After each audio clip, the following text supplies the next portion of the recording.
வணக்கம்.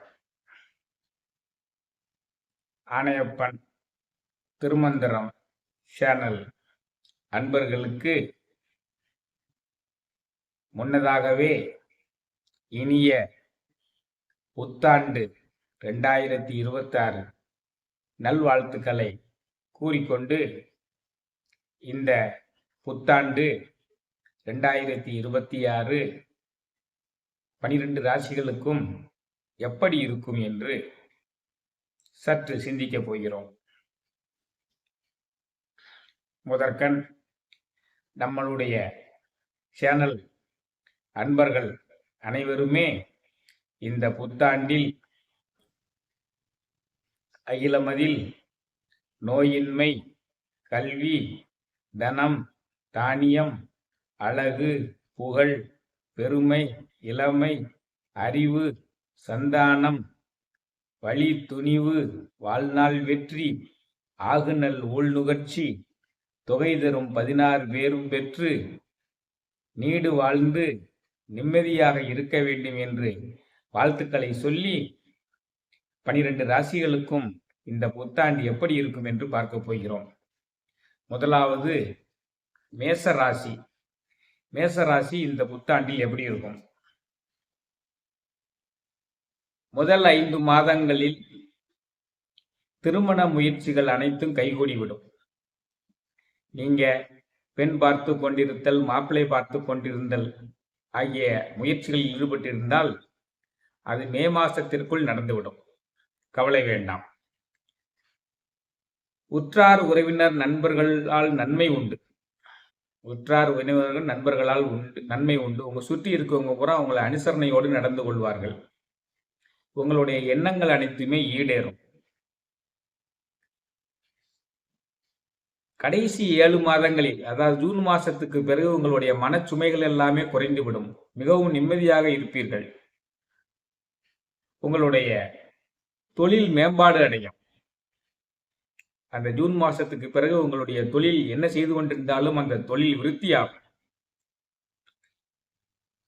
சுப செலவுகள் அதிகமாகும். சுப செலவுகள் அதிகமாகும். இந்த வருஷம் பூராமே சுப செலவுகள் அதிகமாகும். ஒரே ஒரு விஷயம் என்னவென்றால், பேசும்பொழுது வார்த்தைகளில் கவனமாக இருக்க வேண்டும். நீங்கள் ஒன்றை சொல்ல நினைத்து உணர்ச்சி வசப்பட்டு வேறொன்றை சொல்லி சிக்கல்களில் வருடம் முழுவதும் மாட்டிக்கொள்வீர்கள். அதனால கவனமாக இருக்க வேண்டிய ஒரே ஒரு விஷயம், வார்த்தை பிரயோகத்தில் கவனம் தேவை. பிள்ளைகளினுடைய ஆரோக்கியத்தில் கவனம் தேவை. பிள்ளைகளுக்கு சிறிது பாதிப்பு ஏற்பட்டாலும் உடனே மருத்துவரிடம் சென்று காண்பிக்க வேண்டும். பூர்வ புண்ணிய சொத்துக்கள் விஷயத்தில் கவனம் தேவை. இப்போ சுருக்கமா பின் பாயிண்ட் சொன்னோம்னா, பிள்ளைகளினுடைய உடல் நலனை பேணி பாதுகாக்க வேண்டும்.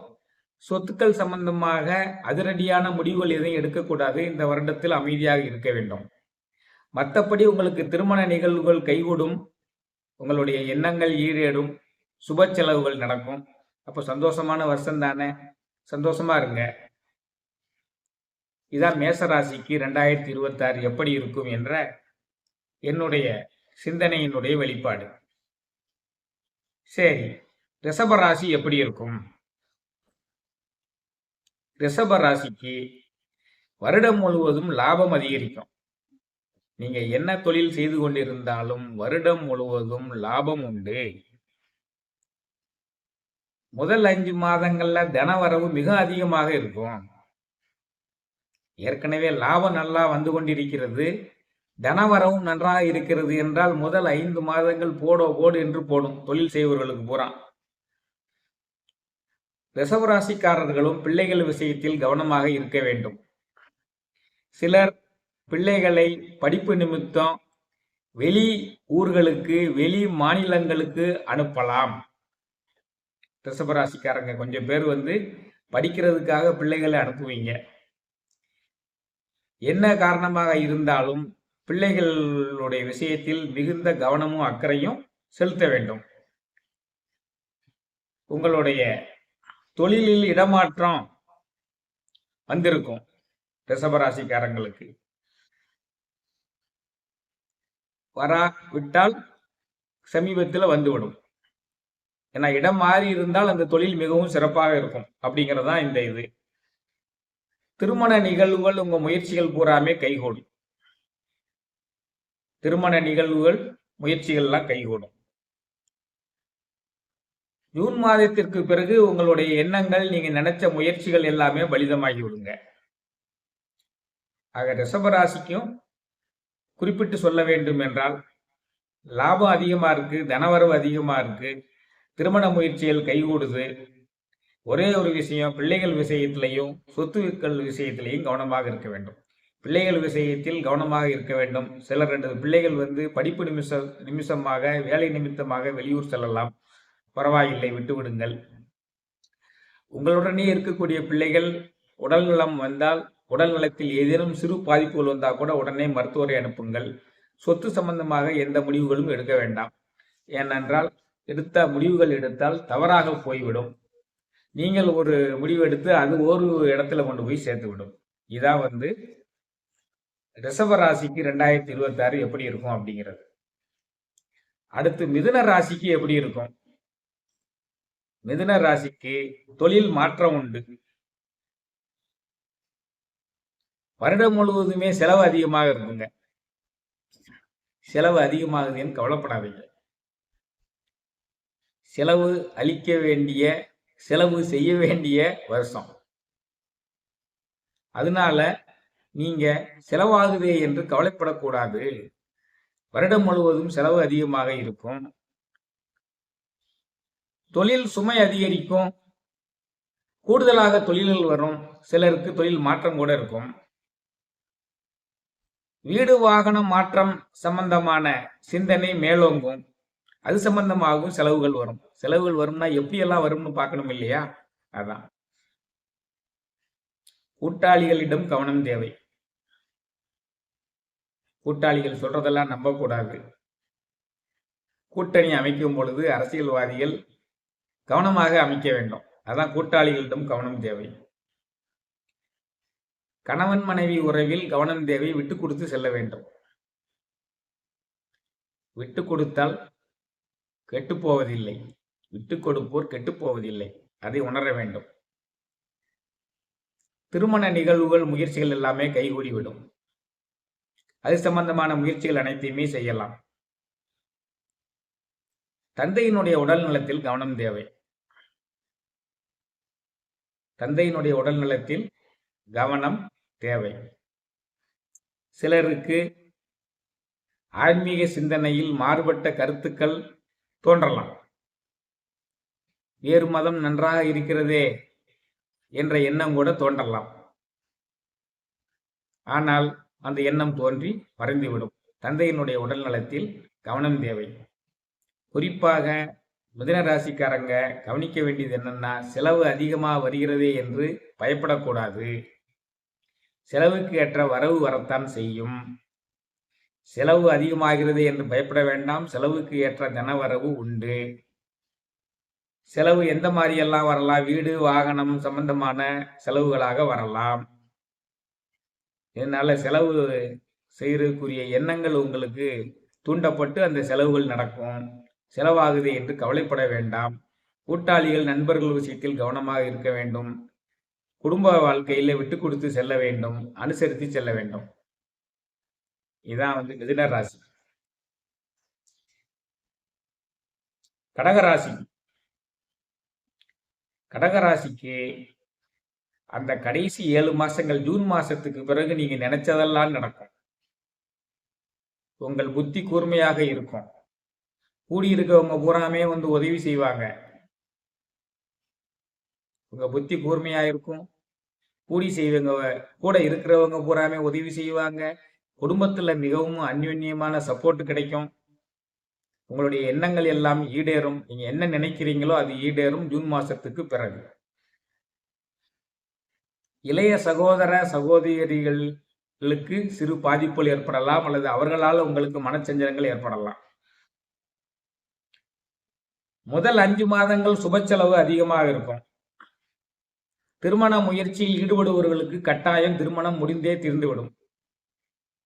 திருமண நிகழ்வுகள் கைகூடிவிடும். ஒரு விஷயம் விஷக்கடி சம்பந்தமான தொந்தரவுகள் வர வாய்ப்பு இருக்குது. ஏதேனும் சிறு பூச்சிகள் கடித்தல், வண்டுகள் கடித்தல், இதன் காரணமாக தோலில் ஏதேனும் பாதிப்புகள் ஏற்பட வாய்ப்பு இருக்கிறது. சொல்லணும்ல, எதுல கவனமா இருக்கணும்ட்டு. தெரு நாய்கள் விஷயத்துல கவனமா இருக்கணும். பூச்சிகளால விஷக்கடி தொந்தரவுகள் வராம பாதுகாப்பா இருக்கணும். கண்டிப்பாக முதலீடுகளில் கவனம் தேவை. நன்றாக ஆராய்ச்சி செய்யாமல் எந்த முதலீடு செய்யக்கூடாது.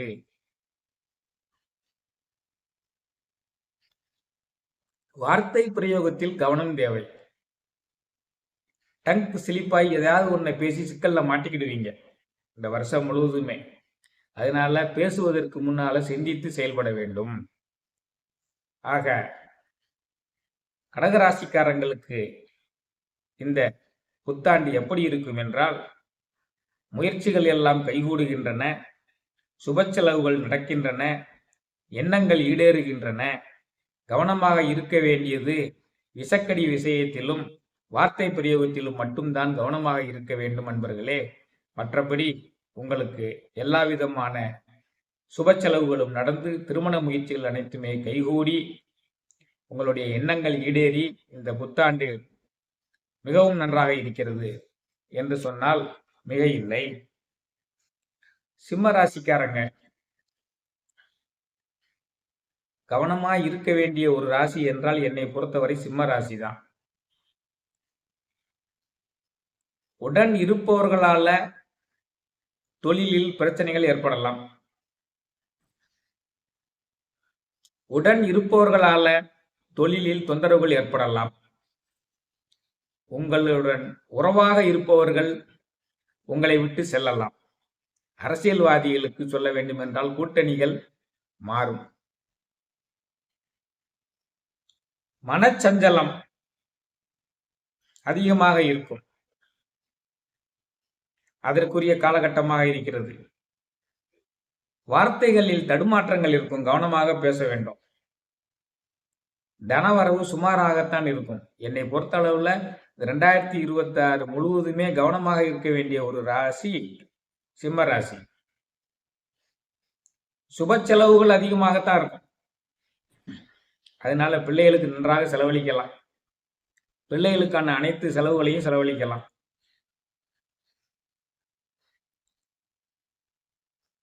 உடல் நலம் மேம்பாடு அடையும். அதுல எல்லாம் கவலை இல்லை.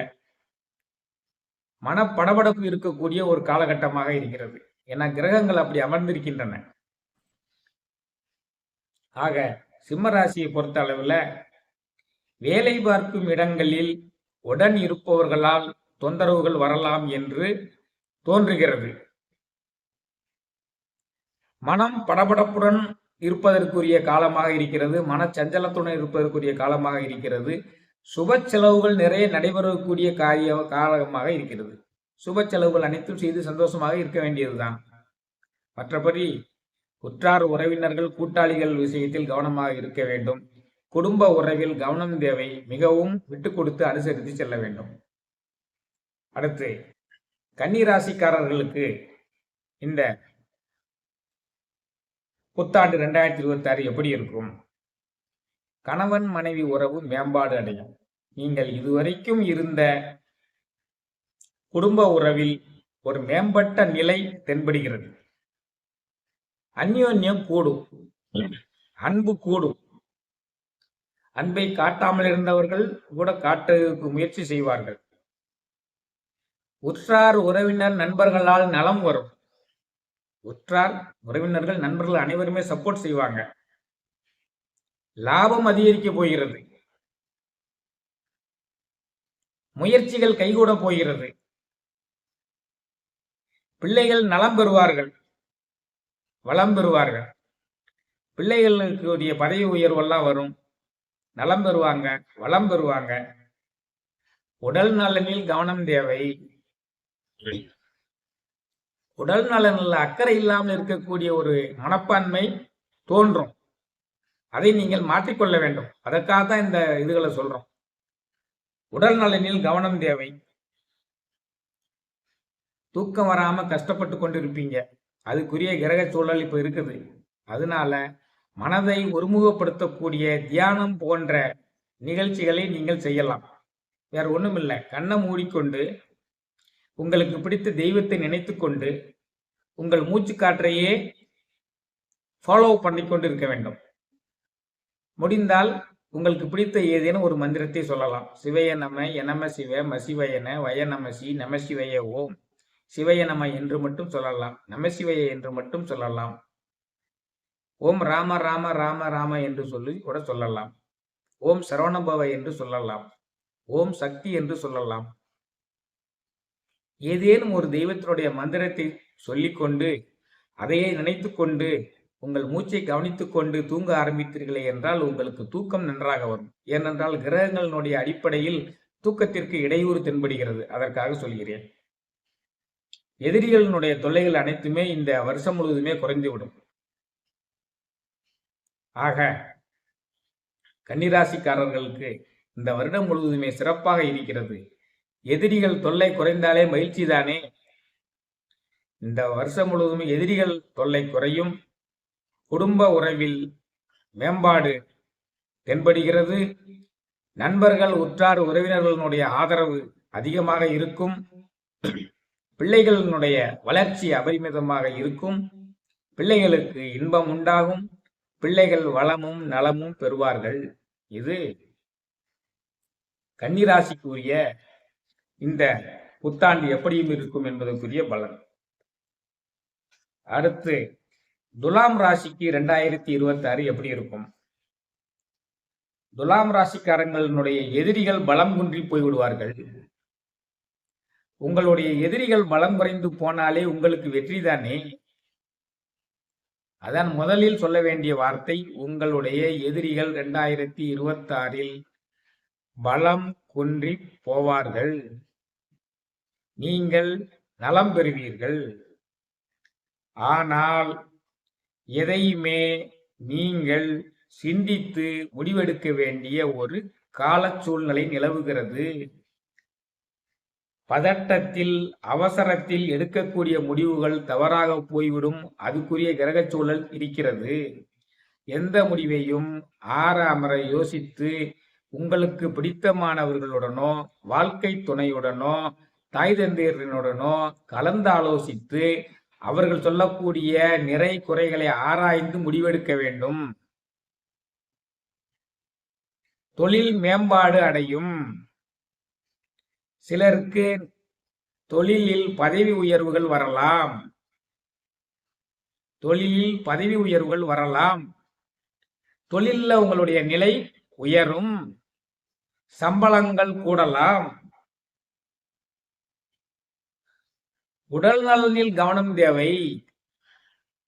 குறிப்பாக பிரயாணம் செய்யும் பொழுது கவனம் தேவை. இதான் துலா ராசிக்குரிய பலன்கள். முக்கியமாக நினைவில் வைக்க வேண்டியது என்னது? எதிரிகள் பலம் குறைந்து போவார்கள். நீங்கள் வெற்றியை நோக்கி செல்கிறீர்கள். எதையுமே சிந்தித்து முடிவெடுத்தால் நன்மை உண்டு. கலந்து ஆலோசித்து உற்றார் உறவினர் குடும்பத்துடன் கலந்து ஆலோசித்து முடிவெடுக்க வேண்டும். தொழிலில் லாபம் அதிகரிக்கிறது. பணிச்சுமை கூடினாலும் லாபம் உண்டு. தனவரவு உண்டு. புரமோஷன் உண்டு. இதான் துளாராசி. அடுத்து விருச்சிக ராசிக்காரங்களுக்கு ஜூன் மாதத்திற்கு பிறகு உங்களுடைய பிள்ளைகளுக்கு நல்லது நடக்கும். அப்படின்னா இப்ப நல்லது இல்லையான்னு நீங்களே கேட்பீங்க. ஜூன் மாதம் வரை பிள்ளைகள் விஷயத்தில் கவனமாக இருக்க வேண்டும். பிள்ளைகளினுடைய உடல் நலனிலும் மன நலனிலும் அக்கறை செலுத்த வேண்டும்.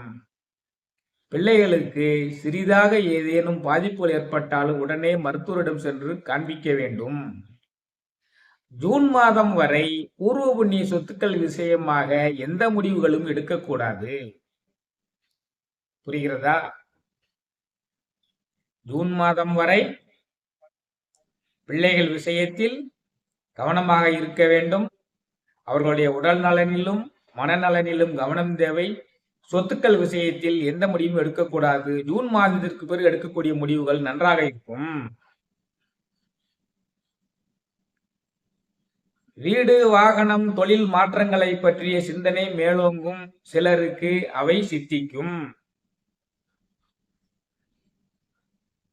நண்பர்கள், உற்றார், உறவினர்களிடம் கவனமாக இருக்க வேண்டும். நண்பர்கள், உற்றார், உறவினர்களிடம் கவனமாக இருக்க வேண்டும். அவர்களுக்கு உதவி செய்ய போய் நீங்கள் சிக்கலில் மாட்டிக்கொண்டு விடக்கூடாது. நண்பர்களுக்கு உதவி செய்ய போய் சிக்கல்ல மாட்டிவிடக்கூடாது. உற்றார் உறவினர்களுக்கு உதவி செய்ய போய் சிக்கல்ல மாட்டிவிடக்கூடாது. கவனமாக இருக்க வேண்டும். தனவரவு திருப்தியாக இருக்கும். உங்களுடைய எண்ணங்கள் எல்லாமே நீங்கள் என்ன நினைத்திருக்கிறீர்களோ அது இந்த ஆண்டு முடிவதற்குள் நிறைவேறிவிடும். தனுசு ராசிக்காரங்களுக்கு இந்த புத்தாண்டு எப்படி இருக்கும்? வீடு, வாகன, தொழில் மாற்றம் நடக்கும். தொழில் சுமை அதிகரிக்கும். முயற்சிகள் எல்லாமே பலிதமாகும். லாபம் அதிகமாக இருக்கும். திருமண நிகழ்வுகள் கைகூடும். ஆன்மீக சிந்தனை மேலோங்கும். தந்தையினுடைய உடல்நலனில் கவனம் தேவை.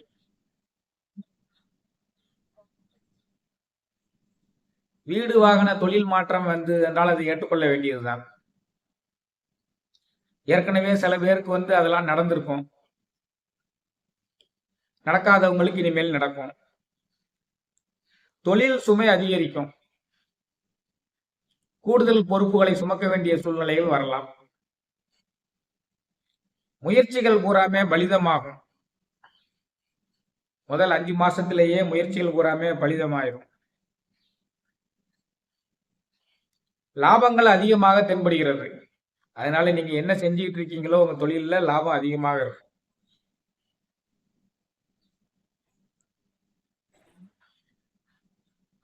ஆன்மீக சிந்தனை மேலோங்கும்.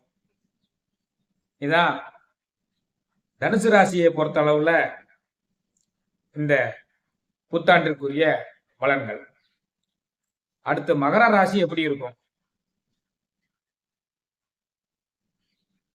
மகர ராசிக்கு ஜூன் மாதத்திற்கு பிறகு நீங்கள் என்ன முயற்சி எடுத்தாலும் அது கைகூடிவிடும். சிலர் குடும்பத்தை பிரிந்து வெளியூர்ல சென்று வேலை பார்க்க நேரிடலாம். வெளியூருக்கு போய் வேலை பார்க்கக்கூடிய சூழ்நிலைகள் சிலருக்கு வரலாம். சுப செலவுகள் அதிகமாக இருக்குது. சுப செலவுகள் அதிகமாக இருக்கிறது. அதனால செலவாகுது என்று பயப்பட வேண்டாம். அதை சுப செலவுகளாக மாற்றிக்கொள்ளுங்கள். தனவரவும் நன்றாக இருக்கிறது. எதிர்பாராத இனங்களில் எல்லாம் தனவரவு நன்றாக வந்து சேரும். திருமண முயற்சிகள் கைகூடிவிடும். நண்பர்கள், உற்றார் உறவினர்களுடைய ஒத்துழைப்பு அதிகமாக இருக்கிறது. விஷ ஜந்துக்களிடம் கவனமாக இருக்க வேண்டும். விஷ ஜந்துக்கள், குறிப்பாக அந்த பூச்சிகள், தெருநாய்கள், ஃபுட் பாய்சனிங், இந்த விஷயங்கள்லாம் கவனமாக இருக்க வேண்டும். அதே மாதிரி வார்த்தை பிரயோகத்திலும் கவனமாக இருக்க வேண்டும். அப்ப மகர ராசி குறிப்பாக உணர்த்த வேண்டியது என்னது? உங்களுடைய முயற்சிகள்லாம் இந்த வருஷத்துல வெற்றி அடைஞ்சிருது. நீங்க என்ன காரியமா முயற்சி பண்றீங்களோ அது வெற்றியை நோக்கி போயிடும். குடும்பத்தை பிரிந்து சிலர் வெளியூருக்கு சென்று வேலை பார்க்க நேரிடலாம். அது கவலைப்படக்கூடாது. சுப செலவுகள் அதிகமாக இருக்கும். தனவரவும் அதுக்கேற்ற மாதிரி இருக்கும். திருமண முயற்சிகள் எல்லாம் கைகூடி விடும். உற்றார் உறவினர்கள், நண்பர்களுடைய ஒத்துழைப்பு நன்றாக இருக்கிறது. இதான் மகர ராசி. கும்ப ராசி முதல் 5 மாசங்கள்ல தனவரவு அதிகமாக இருக்கிறது. ப்ரமோஷன் வரணும்னா வந்துடும். முதல் 5 மாசங்கள் பதவிகள் ரொம்ப சுகமாக இருக்கும். எல்லாம் 5 மாசத்துக்குள்ளேயே அடைஞ்சு முடிச்சிருவீங்க. வார்த்தை பிரயோகத்துல கவனம் தேவை. தேவையில்லாத வார்த்தைகளை பேசி ஒண்ணுமே இல்லாத விஷயத்துக்காக வாக்குவாதங்கள் குடும்பத்தில் அமைதியின்மை நிலவக்கூடும். வார்த்தை பிரயோகத்தில் கவனம் தேவை. ஜூன் மாசத்திற்கு பிறகு உங்களுடைய வேலை பளு கூடும். ஏன்னா ப்ரமோஷன் ஆயிடுறீங்க, பொறுப்பு கூடியிருது. சம்பளம் கூடியிருது. அதனால ஜூன் மாசத்துக்கு பிறகு பணிச்சுமையும் கூடியிருது. சுப செலவுகள் கூடியிருது. சுப செலவுகள் பிள்ளைகளுக்காக நிறைய செலவழிப்பீங்க, குடும்பத்துக்காக நிறைய செலவழிப்பீங்க. சுப செலவுகள் கூடுது. நண்பர்கள் கூட்டாளிகள் விஷயத்துல கவனம் தேவை. நண்பர்கள் கூட்டாளிகளை வைத்துக் கொள்ள வேண்டுமே தவிர அவர்களுடைய வார்த்தைகளை வேத வாக்காக நினைத்துக் கொள்ளக்கூடாது. அவங்க பேச்ச கேட்டுக்கிடணுமே தவிர அதை அப்படியே நம்பக்கூடாது. நண்பர்கள், கூட்டாளிகள், உடன் இருப்பவர்கள், ஆபீஸ்ல வேலை பார்க்கிறவங்க, அவங்கள முற்றிலுமாக நம்பி விடக்கூடாது. அவங்களிடம் கலந்துரையாடலாம், பேசலாம், எல்லாம் செய்யலாம், அவங்க கருத்துக்களை கேட்கலாம். முடிவெடுக்கும் பொழுது பகுத்து ஆராய்ந்து நாமே முடிவெடுக்க வேண்டும். சுய முயற்சியால தனவரவு வருஷம் முழுவதும் உண்டுங்க. உங்களுடைய முயற்சியால உங்களுக்கு செல்வம் வந்து கொண்டே இருக்கும். ஆக கும்பராசி கவனிக்க வேண்டியது என்னது? உங்களுடைய சுய முயற்சியால் உங்களுக்கு வருடம் முழுவதும் தனவரவு உண்டு. முதல் 5 மாசத்திலேயே பணி உயர்வு வந்துவிடும். பதவி உயர்வு கூட சிலருக்கு வரலாம். தனவரவு கூடிவிடும். அதனால கடைசி 7 மாசங்கள்ல பணிச்சுமை அதிகமாக இருக்கும். என்ன ஒரு விஷயம், வார்த்தை பிரயோகங்களில் கவனமாக இருக்க வேண்டும். நண்பர்கள், கூட்டாளிகள், உற்றார் உறவினர்கள் வார்த்தைகளை அப்படியே நம்பக்கூடாது. கேட்டுக்கொள்ளலாம், பகுத்தாராய்ந்து முடிவுகளை எடுக்க வேண்டும். இதுதான் கும்பராசிக்குரியது. முதல் 5 மாசத்திலேயே தனவரவு, பதவி உயர்வு எல்லாம் வந்துருது. அடுத்த 7 மாசங்கள்ல வேலைப்பளு அதிகமாக இருக்கும். உங்க சுய முயற்சியாலேயே வருடம் முழுவதும் பண வரவு உண்டு. மீனராசிக்காரங்களுக்கு இந்த 2026 எப்படி இருக்கும்? பதவி உயர்வு இந்த வருஷத்துல வந்துருது. நீங்கள் என்ன நிலையில் இருக்கிறீர்களோ அதை தாண்டி அடுத்த நிலைக்கு செல்வீர்கள். உங்களுடைய முயற்சி முதல் 5 மாதங்கள் செய்யக்கூடிய உங்களுடைய முயற்சி ஜூன் மாசத்திற்கு பிறகு பலன் தர ஆரம்பித்து விடும். நீங்கள் எந்த நிலையில் இருக்கிறீர்களோ அதை தாண்டி அடுத்த நிலைக்கு சென்று விடுவீர்கள். கவலைப்பட வேண்டாம். உங்களுடைய முயற்சி எல்லாம் வெற்றி அடைந்து விடும். கவலைப்பட வேண்டாம். உங்களுடைய எண்ணங்கள் எல்லாம் ஈடேறி விடும். வருத்தப்பட வேண்டாம். இப்பொழுது முயற்சி அதிகமாக செஞ்சு கொண்டே இருக்கிறோமே என்று தளர வேண்டாம். 2026 உங்களுடைய முயற்சிகள் பலிதமாக போகின்றன. லாபங்கள் அதிகமாக போகிறது. முயற்சிகள் பலிதமானா தானே லாபங்கள் அதிகமாகும். லாபங்கள் அதிகமாகும். நண்பர்கள் விஷயத்தில் கவனமாக இருங்கள். சிலருக்கு வெளி மாநிலங்கள், வெளியூர்களுக்கு செல்லக்கூடிய வாய்ப்புகள் வருகிறது. வேலைப்பளு அதிகரிக்கும். இதான் இந்த 12 ராசிகளுக்கும் இந்த புத்தாண்டு எப்படி இருக்கும் என்பது அனைவருமே நன்றாக இருக்க வேண்டும் என்ற வாழ்த்துக்களை சொல்லி, நாம் இந்த சொல்லக்கூடிய வார்த்தைகள் அனைவருமே ஒரு முன்ஜாக்கிரதையாக இருப்பதற்கு பயன்பட வேண்டும் என்ற நோக்கத்தில்தான் விருப்பு வெறுப்பு இன்றி நடுநிலைமையோடு மக்களினுடைய நலன் கருதி சொல்லப்படுவது என்பதை தெரிவித்துக் கொண்டு இந்த உரையை நிறைவு செய்கிறேன். நன்றி, வணக்கம்.